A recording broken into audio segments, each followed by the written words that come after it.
మన అమ్మ వికలాంగుల అనాథాశ్రమంలో మరొక గొప్ప సేవా కార్యక్రమాన్ని చెప్పాలి. ఈరోజు విజయవాడకి చెందినటువంటి మోక్షిత్ వెంకట సతీష్ గారి బర్త్డే సందర్భంగా ఇక్కడ ఉన్నటువంటి పిల్లల మధ్యలో కేక్ కటింగ్ చేసి పిల్లలందరికీ చక్కని స్నాక్స్ గొప్ప అన్నదానం ఏర్పాటు చేసినటువంటి వారు, వారి ఫ్యామిలీ మెంబర్స్ అయినటువంటి వారి పేరెంట్స్, వారి ఫ్యామిలీ మెంబర్స్ ఈరోజు ఇంత గొప్ప సేవ కార్యక్రమం చేస్తున్నారు. భాను శేషు ప్రకాష్ గారు, అదేవిధంగా వారికి తల్లి గారు అయినటువంటి శీర్ష మేడం గారు, అదేవిధంగా వారి బ్రదర్ గారు అయినటువంటి లోకేష్ శ్రీరామ్ గారు ఇంత గొప్ప సేవ కార్యక్రమం చేస్తున్నారు.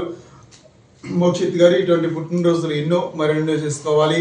ఆ భగవంతుడు మీకు నిండు నూరేళ్ళ ఆరోగ్యాన్ని ప్రసాదించాలని ఆశిస్తూ మోక్షిత్ గారికి హ్యాపీ బర్త్డే తెలియచేద్దామా? మరొకసారి తెలియచేద్దామా? మోక్షిత్ గారు ఇటువంటి బర్త్డేలు ఎన్నో చేసుకోవాలని ఇంత గొప్ప సేవా కార్యక్రమం చేస్తున్నటువంటి వారి ఫ్యామిలీ పేరెంట్స్ అందరికీ కూడా, వారి కుటుంబ సభ్యులందరికీ కూడా ధన్యవాదాలు తెలియచేద్దాం. మరొకసారి తెలియచేద్దామా?